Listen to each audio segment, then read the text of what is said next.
Viewers like you make this program possible. Support your local PBS station.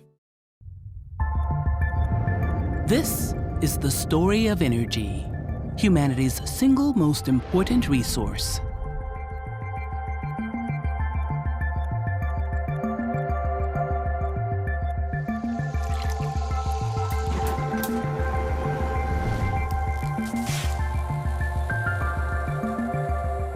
Energy is the force that built our modern world, but it's often invisible to us, hidden in plain sight. Before modern energy, people had to walk miles to get water, carrying it by hand or on their head. With a modern energy system, we can move water with an electric pump, freeing up precious time. Once water is plentiful, we can grow abundant food. And with abundant food, there's extra time for education. Educated people have access to economic prosperity. Some can even operate a business and accumulate wealth. With money, more people move to cities where there's more to do. Cities need transportation to bring goods back and forth. And people are more likely to travel to see the world. All of these luxuries give us a quality of life worth protecting, and even fighting wars over. As a society, we're making decisions about energy that will impact our planet for centuries. So we must understand it.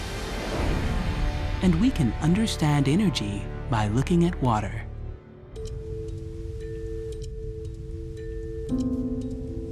Water is key to all life as we know it. Our bodies need water to live. Food needs water to grow. Getting clean water has been our #1 priority for thousands of years, for ourselves and our fields. But water is heavy. It is hard to move. It is difficult to treat. And that's where energy comes in. There are strong connections between water and energy. It takes a lot of energy to get water into our homes and into our lives in the way that we use and enjoy water. And that connection between water and energy is something we call the energy-water nexus. We always need energy in order to make use of water, and vice versa. We always need water in order to produce electricity. We don't always think about when we turn on our lights that we needed water at the thermo power plants to cool the power plant, and so we need water to be able to turn on our lights. We use more water for the light bulbs and electrical outlets and switches in our homes than through the taps and shower heads and faucets. We just can't focus on one resource, so there's a whole set of issues that has to be addressed. How we manage water systems in cities, how we integrate infrastructures in cities, how we manage waste streams. Nothing is free. We need to manage all of it. And if we don't manage water, which we have not done well at, we're not only wasting the water, it has embedded energy in it. The challenges that we face regarding fresh water supply is how to bridge between the increasing demand and water availability. Unless we integrate our thinking, unless we think about water and energy and food and climate together, we're going to make the wrong decisions. This is Power Trip, the story of energy.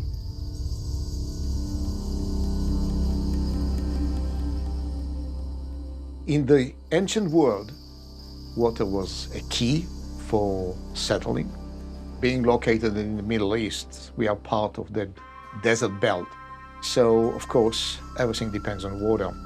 You know, even the Old Testament and the New Testament, the Bible, all deal with water issues. We call it the Green Arc, from Iraq of today, Mesopotamia, west to via Syria to Palestine. That was the beginning of the civilization in the region. Everything based around water. In the old days, people lived where the water was. They didn't have the ability to move water great distances. So people needed the water, so they moved to where the water was just so they could thrive. And that's the way it was for millennia. Even at a cellular level, you need water for the functioning of the cells. And we need water for the movement of nutrients around a body. We need water for the growth of a plant. We need water for all life. Historically, moving from a hunter-gatherer society to a more stationary society, without energy, the big challenges are the right kind of water at the right time at the right place.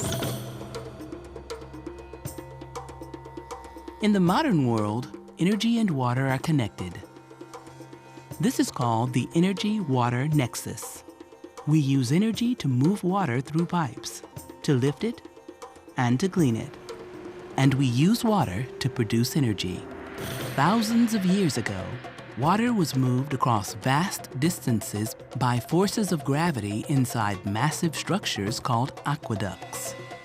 Ancient engineers designed these aqueducts to bring pure water from its sources high in the mountains down into cities and towns. The Roman Empire asserted their power by creating lasting cultural landmarks and water infrastructure, some of which are still standing today. The Romans celebrated water.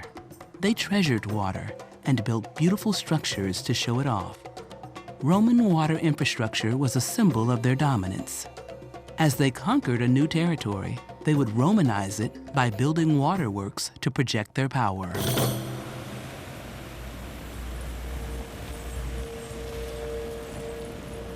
The Romans experienced many challenges in developing, their kingdom here due to lack of water. However, using their knowledge, let's say engineering skills, they managed to overcome these difficulties. What we're seeing here is an aqueduct that brings water by gravity to where the port is, where the people were, where the palace was. And that's the old way we'd move water, by gravity. We didn't have electricity to move the water uphill. Some of the amazing things about the Roman aqueducts is that they're moving water from a long distance in a very low technology way, using gravity. And it's really quite the engineering feat. At the height of the Roman Empire, a simple gravity-fed system of bringing water down through aqueducts provided people with not only all the water they needed for drinking, but all the water they needed for bathing and cooking and everything else they wanted to use it for. In fact, in the Roman cities, people had about the same amount of water, 400 liters per person per day, that we currently use in our modern cities. So in some ways, the Roman Empire was a high point of early civilization. For thousands of years, water has been important. You could use an aqueduct to bring the water to the people, or use a power plant to desalt it and pump it uphill to where the people are.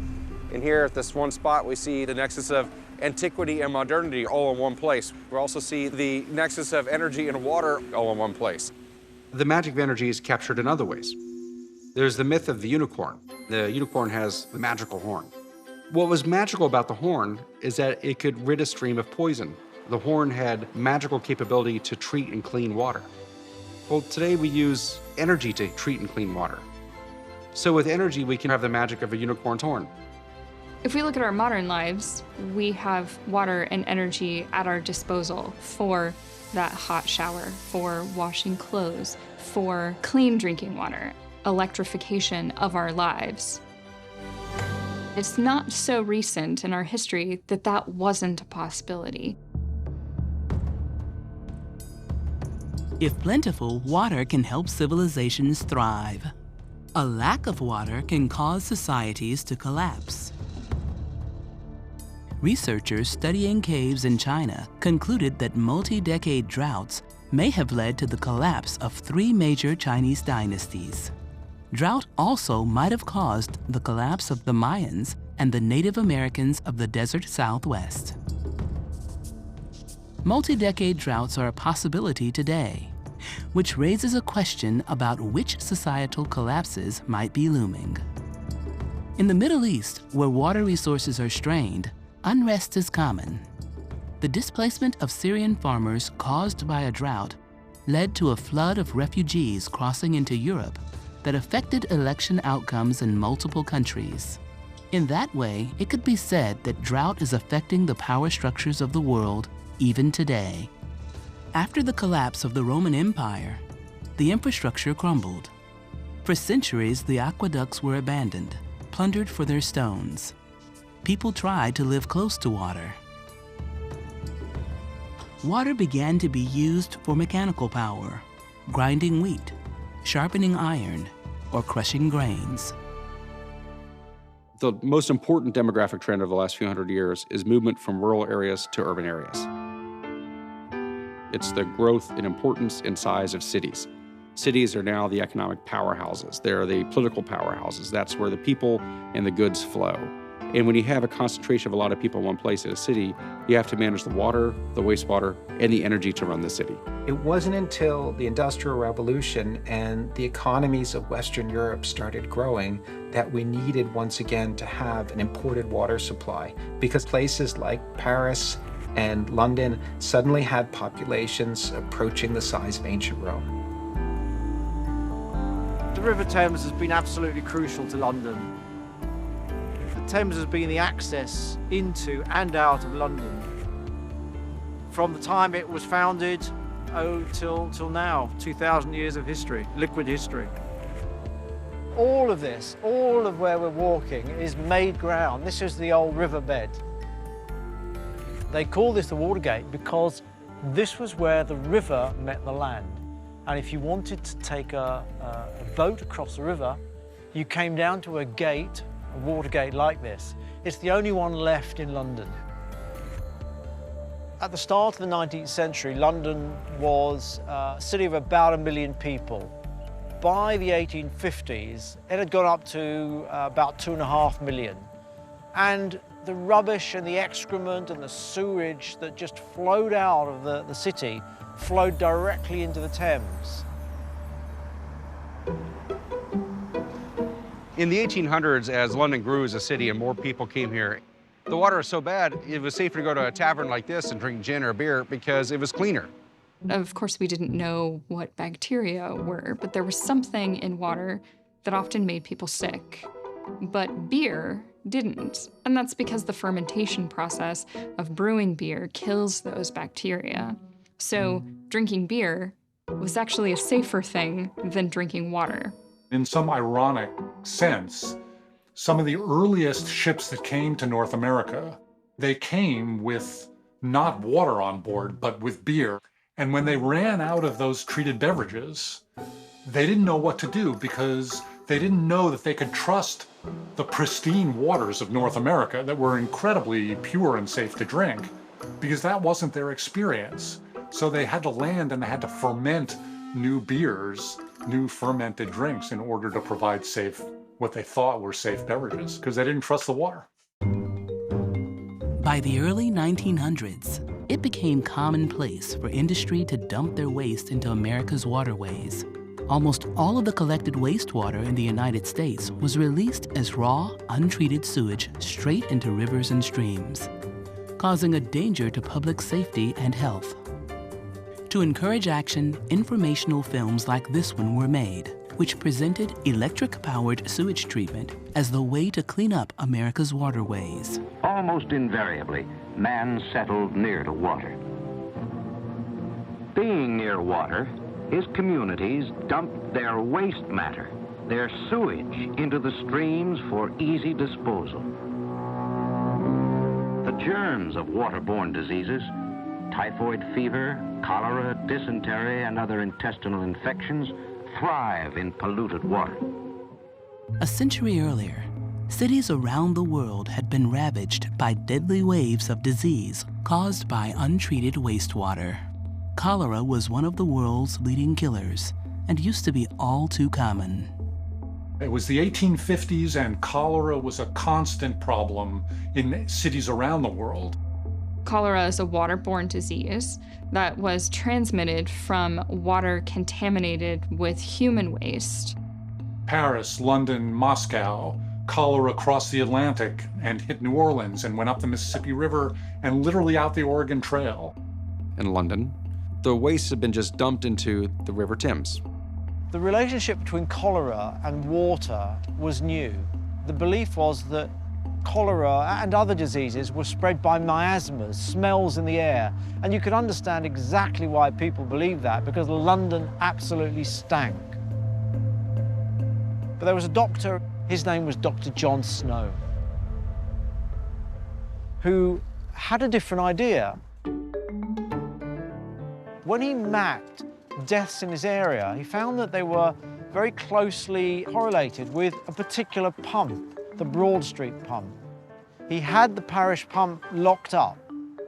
Dr. John Snow discovered that link and was ostracized, but was posthumously honored for discovering the link between cholera as a disease and waterborne transmission of disease. And in 1858, the conditions were absolutely right for what became known as the Great Stink. In the summer of 1858, hot weather heated up the untreated human waste and industrial runoff, which was piled up along the River Thames, and the stifling heat trapped the foul air. The smell was so noticeable that London had finally had enough. The government worked with a civil engineer named Joseph Bazalgette to design a series of sewers. Pumping stations powered by modern energy were built to lift the sewage from the river up into the pipes. And Bazalgette's plans included 3 embankments, which closed in the sewers containing the waste. London constructed hundreds of miles of sewers to move waste from the city area. Those intercepting sewers took all the sewage and fed it downstream, and from there into the pumping stations, and then right out into where the Thames is tidal, and then it flowed out. They built wastewater collection systems, or new sewers. In celebration of that, they built a bunch of water fountains around the city that gave access to clean drinking water. So water fountains like this one were built starting in 1859. This is the first one in London. Up to 7,000 people per day use this. It's not working today because we don't need it. We have piped water to our homes and businesses. Water fountains like these were a symbol that the water problem had been solved for metropolitan London. Water is also critical to public health. Many of us take clean water for granted today. Ancient engineers solved the problems by bringing pure water from the mountains using gravity. But as pollution increased, it took modern energy to make that water safe for us to drink. The role of rivers in America has always been for commerce.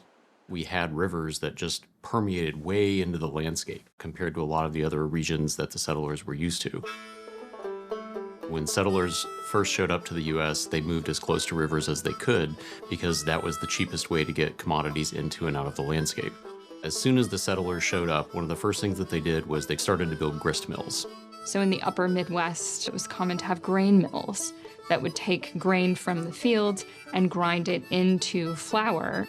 Then they look at the river and they're saying, there's a really nice waterfall. If we can put a dam there, then farmers, they'll come to the dam, they'll come to the grist mill. And not only that, but just downstream of that mill, there's a whole bunch of boats that are ocean-going vessels. The earliest form of the economy in the U.S. was small grist mills that were just taking the local grain and turning it into flour. And that then became one of the primary exports as well. This power-producing location becomes this entire nexus of society. The energy of flowing water was used to grind wheat into flour and corn into meal. Before this, humans required about 2 days of labor to grind a bushel of wheat into flour. Horses could do the same work in a few hours. But a typical 18th century water-powered grist mill could grind dozens of bushels of flour or cornmeal daily. Rivers were turned into powerhouses to drive a gradually modernizing economy and feed an expanding population. The energy of flowing water was harnessed to manufacture goods and food, and then to transport those products to customers.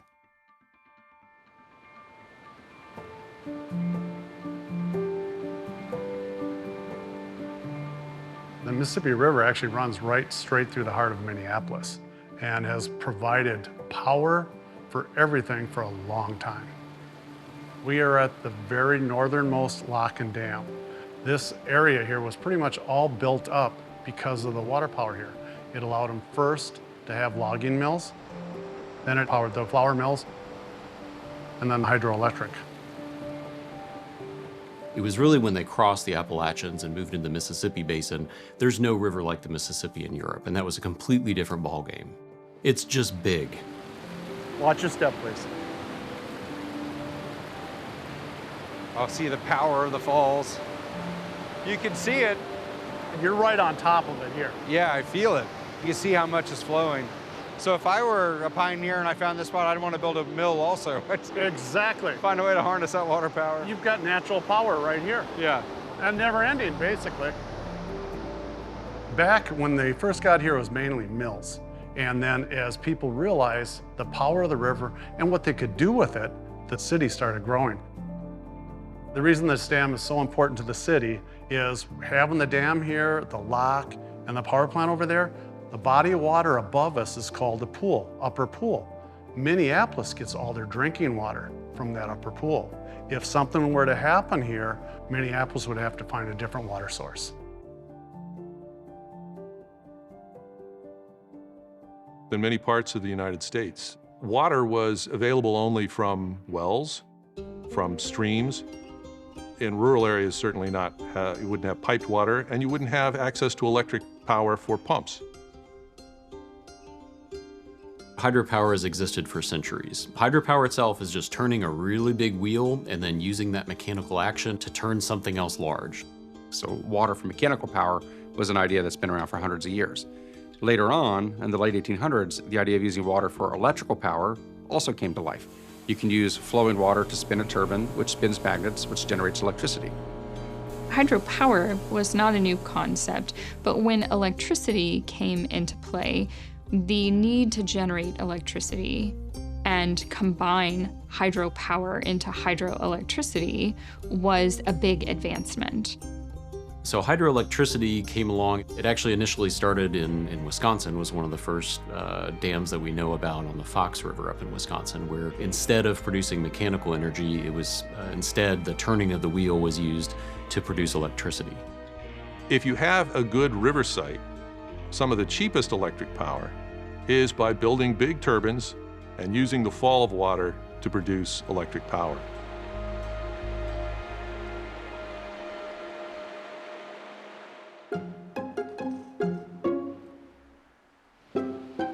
Welcome to the Water Lab. We have 4 water tables here with the chance to learn about water power in lots of different ways. You're an engineer, right, Michael? Yes, I am. Okay, we're asking you to be a water power engineer today. Okay, I'll do my best. Your goal is to divert the water in various ways to get all of the water wheels and turbines spinning at the same time.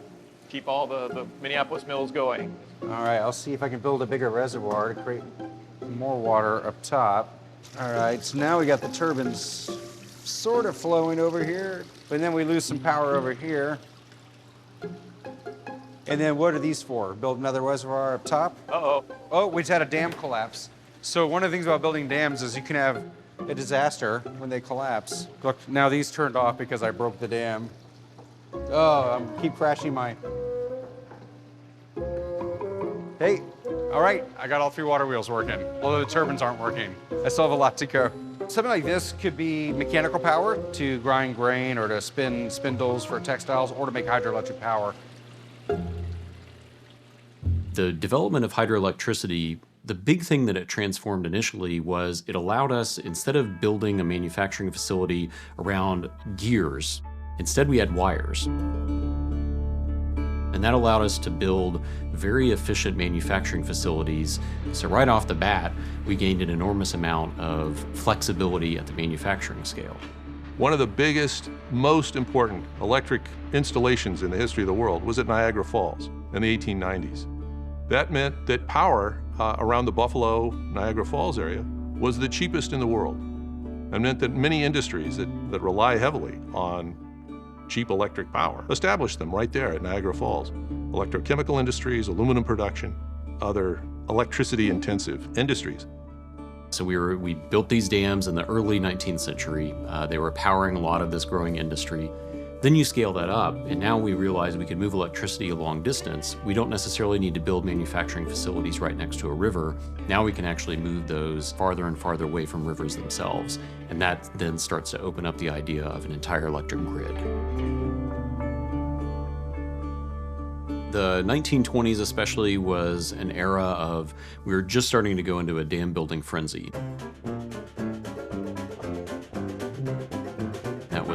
driven almost exclusively by the private sector.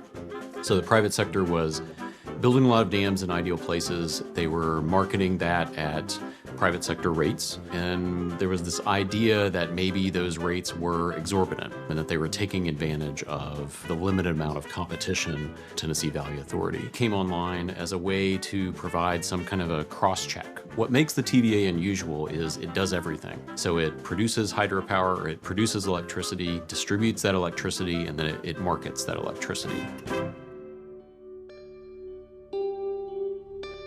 The Tennessee Valley was the dirtiest, poorest place in America.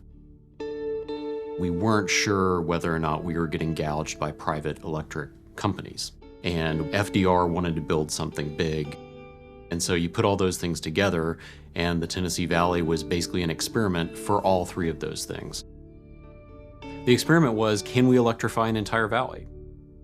Can we, society writ large, take a dirt poor area and give it electricity, and will that area actually come out of poverty simply by introducing electricity into that area? Government entities and private companies built dams across North America, harnessing the power of water. Dams reduced the catastrophic impact of floods, made river transportation easier, and generated electrical power, lifting people out of poverty and transforming our society. The build-out of dams in the United States had a massive effect on rural electrification. A lot of that also came from building out of electricity infrastructure with transmission and distribution lines. But what that meant for rural life, specifically for women, was that they were liberated from a lot of manual labor. Electrification meant all of that was replaced with an electric pump, an electric stove, eventually piped water to the home. It's amazing what electricity can do for liberating women from housework that is so labor-intensive. And as women became liberated from their chores, from the tedious tasks that were requiring so much manual effort, they could do other things. They could join the workforce. They could accumulate wealth. Employers find that women can do many jobs as well as men, some jobs better. So we see the rise of modern forms of energy and additional freedoms going hand in hand. Day and night, in peace and war, the dams work for the people. Power for the factories, power for new industry, power to run 1 million machines, running out aircraft, tractors, textiles, engines, shoes, fertilizer, aluminum. Cheap and abundant power to light the cities and villages into. When we look back on it, there's an enormous amount of industry that is still based in the Tennessee Valley, and that's a remnant of the fact that the TVA produces cheap electricity. So you not only have the bomb-making manufacturer of Oak Ridge National Lab, but now you have a lot of the automobile industry is actually based in the eastern part of the Tennessee Valley rather than in Detroit. And one of the draws to that is cheap electricity. The constructing of dams was often done for reasons not involving electricity. They were typically constructed in the United States as flood control infrastructure, as a water supply infrastructure for an industry. In a lot of the large hydropower dams that we have in the United States, power is actually an afterthought. Dams have always been symbols of power. The way that politicians retain power and consolidate power. Politicians historically love dam projects because there's a lot of money involved. The construction is expensive, and a certain amount of the money flows around to other people involved. The contractors for particularly the Mansfield Dam, which holds back Lake Travis, Brown and Root, were big financial backers of Lyndon Johnson's campaigns. And so he had an interesting cycle. Johnson would secure federal money, basically federally guaranteed loans, to finance the construction. Brown and Root would get the contract. They would make a lot of money. Some of the money would go to Lyndon Johnson's campaign funds. Then how would the bonds be paid off to pay off the loans? Lyndon Johnson organized rural electrification, which would then purchase the power and pay off the loans. And also endear Lyndon Johnson to the people of Central Texas because he provided electric power. So it makes a very nice self-reinforcing cycle of people getting real benefits, and some of those benefits paying off for the politicians who would help to secure them. Who are the losers? Well, the people who lived in the area right behind the dam. They get flooded out. Most famous examples of that are actually in the Tennessee Valley. Every time we build a dam, something gets flooded. In this particular area, the best farmland in the Tennessee Valley is in these bottomland valleys. All of those are gone. Those lands are often from vulnerable populations, from rural populations that have made their lives on the land, and from native populations that have had lands stripped away from them that are now flooded by reservoirs. There are also environmental costs. I think those have been more serious in some areas of the Northwest, where the building of the dams has cut into or even destroyed the salmon runs. There are trade-offs, and the question is whose ox is getting gored, who's losing and who's winning. Hydroelectric projects are some of the biggest civil engineering projects ever in the history of the world. In many instances, I think it is a net win, but I think there are people who pay the price too. We're often focused on one particular goal, and other issues that arise are peripheral. They're on the outside of our goal. And so a lot of times the environment does suffer in response to industrialization. Unless you lived in a place where the release of the sewage made it impossible to live in the city because of the stink, we continued to release untreated sewage into rivers. The Potomac is impossible to walk next to. The Great Lakes are dying. All of the great rivers of the United States and Western Europe are suddenly getting polluted. The Cuyahoga River is sort of a classic example of that. In the 1960s, caught fire because the industrial wastes that we were dumping there were burning. And it wasn't the first time the Cuyahoga River had caught on fire. It caught on fire many times before that. Really in the 1960s was when rivers stopped being an asset and started to become a liability. I mean, it's not just the burning Cuyahoga River in Ohio. I mean, the entire Merrimack Valley up in New England was a cesspool. In the Southwest, the rivers were going dry, and in the upper Midwest and in the Northeast, they were just vile, sewage-laden waterways. And in the Southeast, they were just laden with silt from all of the agriculture. And so they were just nasty. It wasn't fun to be in a river by the time you got in the 1960s and 70s. It seems the environmental movement was a series of things that all started to stack up. So in the environmental community, these were big moments, and it was a big opportunity to take action. I think people were really fed up that, yes, it's great to live in a booming economy, but at some point, rivers should be flowing. We should be able to have our kids wade in a river without fear that they're going to walk out with all kinds of viruses and diseases and things like that. And that was the roots of the Clean Water Act. The Clean Water Act was vetoed by President Nixon. He thought it would cripple the economy. Fortunately, Nixon was wrong, and industry and municipalities led the way with new technologies to treat waste and to treat sanitary wastewater. Starting in the early 1970s, we invested billions of dollars in building or upgrading sewage treatment plants and turned our rivers and lakes and estuaries from places that no one wanted to go to places where now was safe to visit and to fish and to swim. Those two laws, the Clean Water Act and the Safe Drinking Water Act, are the foundational water quality laws of the United States, and they are a key to providing safe water and protecting our natural ecosystems today.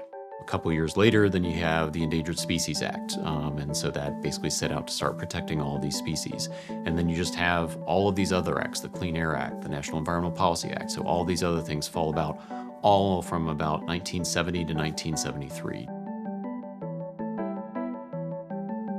Rivers improved in quality and lakes improved in quality. Of course, there's more work to do.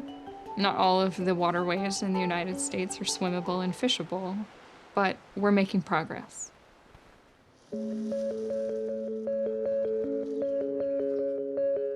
Water is connected to everything we care about. Production of food, production of goods and services, human health, ecosystem health. But all too often, especially in the 20th century, we didn't think about the way those issues are related, but they're intimately related. Growing populations and climate change are pushing us to a point where we can't get by with imported water anymore. And so if we need to find more water, we have to get creative. Water is a critical resource for the production of the energy that we use. We use a tremendous amount of energy, and in the 21st century, if we're going to manage our resources in a sustainable fashion, we have to manage those resources together as a whole rather than as separate, isolated resources. Economic development pollutes. I mean, that's just kind of a reality of just about any economic development. I think it's a degree of trade-off. How much pollution or how much environmental degradation are we willing to take for the benefits that it conveys? One of the reasons why we're thinking more and more about the energy-water nexus is because we're reaching what I call peak water limits. We're actually finally running out of renewable and non-renewable water resources. And because of these limits, we're increasingly aware of challenges to our modern water system. So we've found ways to become more efficient with how we use water, but we're going to be forced to go further. And going further is going to involve things like water recycling and stormwater capture and possibly even desalination.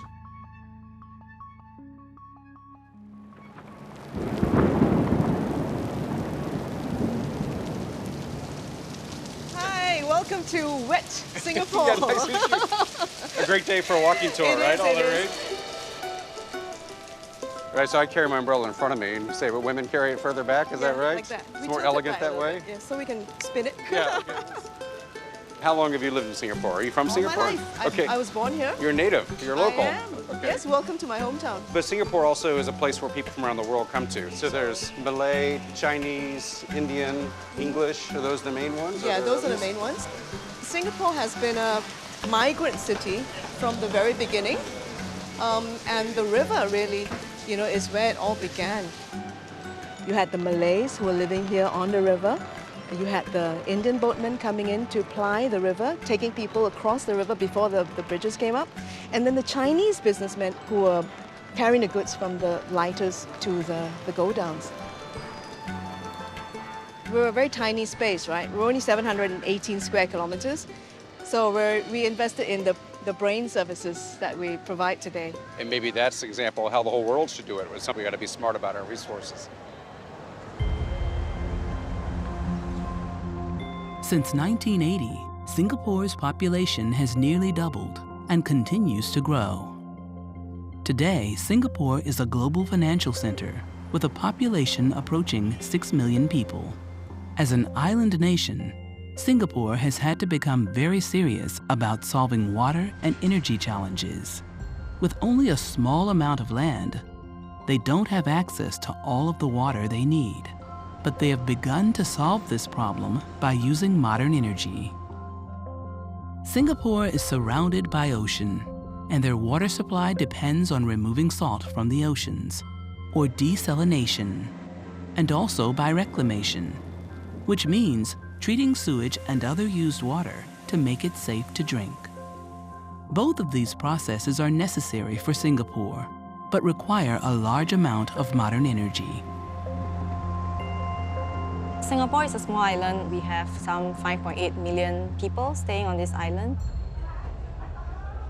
So you can imagine the stress that we have in terms of the water resources to meet that demand. When we look at Singapore, right, actually we have a lot of water in terms of rain. And the problem we have is we don't have the land to capture every drop of rain and to store it. So every drop of water that we get onto Singapore is very precious to us, but it's not enough to meet our needs.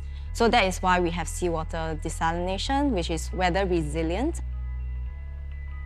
Once we get all these water resources, it's important that we keep all this water within our water cycle. And water reclamation or water reuse is the way we do it. In Singapore, the wastewater that flows down the drain and is flushed down the toilet is now being treated until it is completely safe to drink. This has sometimes been referred to as toilet to tap. So the water demand in Singapore is expected to double in 2060, and new water is expected to account for some 55% of that water demand. And today, new water accounts for up to about 40%. So you can see that we are really expanding our new water capacity moving into the future. There is always this psychological barrier for people to reuse wastewater. So as part of to overcome these challenges, we recognize that we have to be very aggressive in terms of our public education. I think the question on energy intensity is relative. If you compare new water treatment to, say, conventional water treatment, it is maybe 4 times more energy intensive. But if you compare it to seawater desalination, which is another water source which is weather resilient, like new water is actually 4 times more energy efficient than seawater desalination. So it really depends on what you are comparing it to. I think we do receive a lot of interest from international community about how we implemented water reuse. It really comes from all over the world, like including the United States. The key interest from them is really how did we scale up the implementation into a nationwide campaign. It's really the public acceptance that is critical to any water reuse program. The challenges around water are not the same everywhere in the world. For national security reasons, the nation of Israel cannot rely on its neighbors for a water supply. So Israel has turned to a combination of conservation, using less water, and advanced technologies to solve their water problems. If you open the Bible, you will see that drought is part of our culture. It is mentioned also in the Bible that this area suffered time after time from drought, and this was the greatest fear of the people, to suffer from the drought. So when in the 90s we start to suffer from this severe drought, we knew that some severe action should be done. Safety first, right? Safety first. Yeah, safety first. Desalination after. Yeah. Okay. Yes. So what are we walking by here? What is this building on the right? This is the pre-treatment. Pre-treatment, okay. The first train, and this is the second train. Each pre-treatment hosts 24 compartment of dual media filters. You see inside. the size of the pipes is really incredible. Most of the climate in Israel is desert. The rainfalls there is between 50 to 100 millimeters per year. So you don't have enough water, reservoir water. You cannot rely only on natural rainfalls. You need additional water resource. 2.5 meters. 2.5 meters, okay. 2.5 meters on and the... That's for the intake pipe? Or this which is pipe? we have 2 intake pipes like that. Two intake to bring the water in from the sea? To bring the water, yes. Okay. And 1 pipe of brine or concentrate in order to the effluent goes back to the sea. That's the discharge. The sea is the same size? Yes. Okay. In 1948, the population of Israel altogether was around 1 million people. But since then, we are 8 million people here. And the natural resources did not grow since then. So we had to find another solution. And this solution is seawater desalination. It smells like the ocean right here. Yes, it smells like low tide or something at the beach. So the water level here is about minus 6 meters. And from here, the water flow through a rotating screen, which remove all the rigid debris. And those jellyfish are huge. They're like this big. Yes. I don't think I'd want to swim in that water right now. If we look at places like Israel, it's hard for them to get access to the water they need. So the way they solve it is with technology, money, and energy, and they invest all of it to get water from salty places like the ocean. That's one way to solve the water problem. So 7 pumps? 7 pumps, which discharge about 70,000 cubic meters per hour. Seawater desalination, like any other water treatment technology, requires modern energy to produce water that is safe to drink. Electricity and natural gas both play a role in treating and filtering the water. In some parts of the world, desalination requires too much energy to be worthwhile. But countries in the Middle East view desalting the oceans as critical to their water supplies. The water is already cleaner than what we saw at the intake. The technology which is most common here in Israel and also in the world is the reverse osmosis technology using a special spiral wind membrane. Every 7 years, 100% of all the membrane should be replaced. You can hear the pumps working right now. They're Yes, pushing water through the facility. They are pushing water through to the myconic filters. The myconic filter is actually the last barrier. From this place on, the water is 100% clear. Is this the end of the line? Yes, this is the end of the line. Now we're going to drink water that 40 minutes ago were seawater. Really? In the time we walked through this facility, we saw the water arrive, and now it's here and we're ready to drink it? 40 minutes past. I think so, yeah, absolutely. So, let's drink. So this is the biggest seawater desalination plant in the world? Yes. And you and your team designed it? Yes. You must be very proud. Very proud. It's like your baby. I hope I will have more babies? babies. Yeah, you're not done yet. Not done yet. Cheers.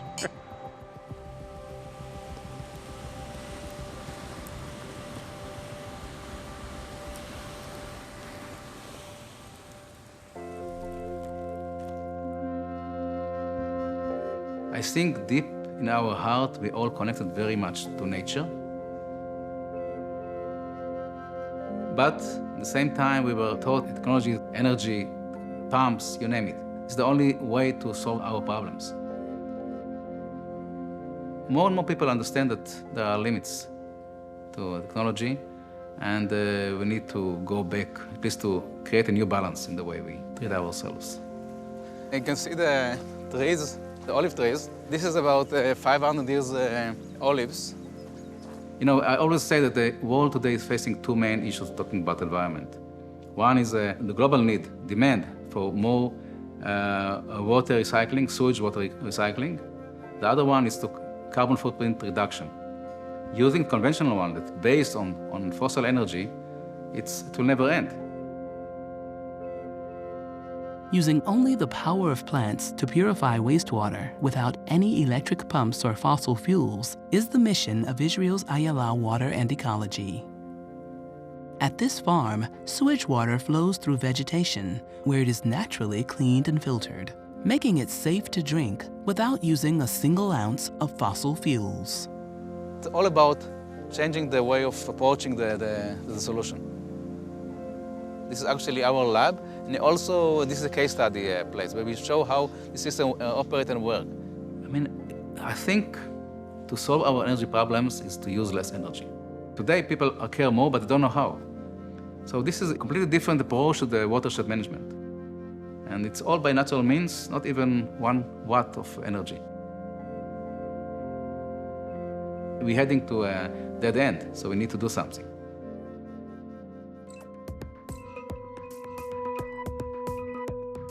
We definitely use water to produce our oil and gasoline for our cars.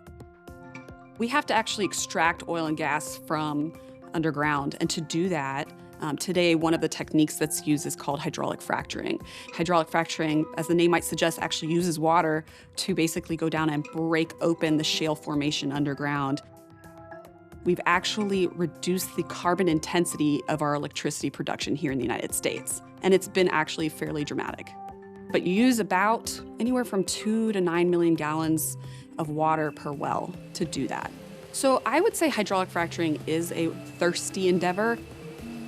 We worry about things like wastewater spills nearby. That wastewater could be a liability to the environment and to human health. I mean, we just have to understand that the more water we need for our electricity production, the more vulnerable our electricity production is. I think that the industry is doing what they can to move away from freshwater sources for it. So they've been able to reuse some of the water on site. They've been able to use the brackish water. But yes, it can be a thirsty endeavor. A lot of these decisions that we make today put in infrastructure that lasts for decades. So we really need to be thinking not just short term, but really like 50, 100 years down the line, because a lot of these power plants and infrastructure that we're going to put in place are going to be around for a really long time. I'd like to see us think differently about water and energy moving forward by no longer taking these resources for granted.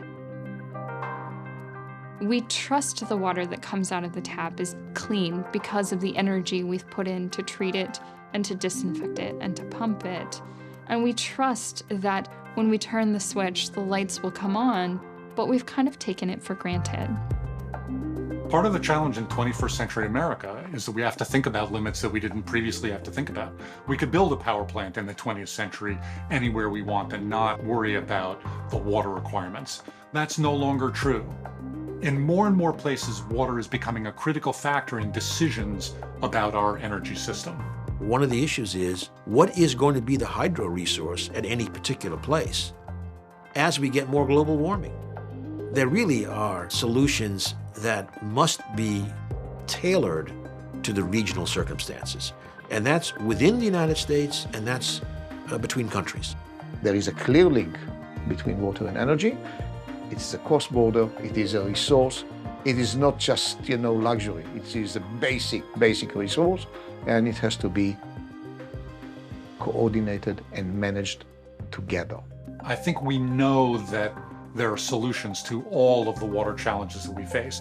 The truth is, we waste a huge amount of the water that we already spend a lot of energy and money collecting and treating and distributing, and we use it inefficiently. Let's think about sources of water that we've thought about as liabilities, like wastewater, desalination potentially, if we can get over the economic and energy hurdles. Capturing more stormwater is a new source of water. So if we do all those things, I think that leads us to a sustainable future for water. Those who have energy need to reduce the environmental impact of their energy consumption. But those who don't have energy need energy. So we have to simultaneously solve the problem of energy access while reducing the impact of the billions of people who do have access. This dual conundrum is the grand challenge for humanity. We all make choices with each appliance we switch on, the houses we buy, and how we live. Conservation and efficiency is one of the few solutions that any of us can help to implement. We can conserve today just by turning off a light to save water, or adjusting a thermostat to save water. Or we can use less water in order to save energy. Our modern energy system needs water, and our water system needs energy. Ultimately, energy and water are so intertwined that they have become nearly synonymous. Unfortunately, that means the risks of failure in one system can quickly cascade to the other. But water is only the beginning of the story of energy. Water and energy are the underpinnings of all the other systems in our modern society. Our food, transportation, wealth, cities, and even our security.